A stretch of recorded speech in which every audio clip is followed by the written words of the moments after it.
अमित शाह ने ये जो 22 अप्रैल का आतंकी हमला हुआ उसके बाद से जिस तरह से सरकार ने कदम उठाए थे, पाकिस्तान का वीजा रद्द कर दिया था, तभी यह तय किया कि भारत के अंदर जो भी पाकिस्तान के ऐसे लोग हैं जिनका वीजा खत्म हो चुका है और वो अवैध रूप से भारत में रह रहे हैं, उसके अलावा जो बांग्लादेश से आए हुए रोहिंग्या और बांग्लादेशी घुसपैठिए जो कि अवैध रूप से आए हुए हैं, इन सब को खोज खोज कर और इनके सीमा के बाहर, मतलब भारत की सीमा के बाहर फेंका जाएगा। और इसी बीच सभी राज्यों को यह संदेश दे दिया गया, डीजीपी की मीटिंग कर दी गई और उसमें कह दिया गया कि अब कोई भी इनका कोई मददगार आएगा सामने तो उसको भी उठा के जेल में डालो। और अब यह नहीं चलेगा,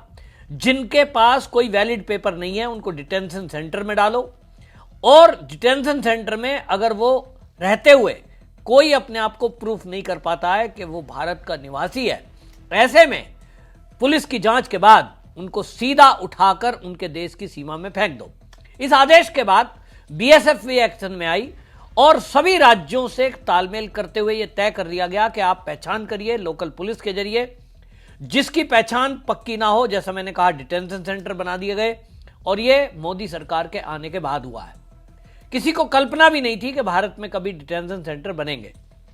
यहां इस समय डायरेक्ट एक्शन हो रहा है, जिससे बांग्लादेश की सरकार बौखला गई है। वहां के बीएसएफ के अधिकारी वो बयान दे रहे हैं और वो कह रहे हैं कि साहब कम से कम जो कानूनी प्रक्रिया है उसको तो फॉलो करो।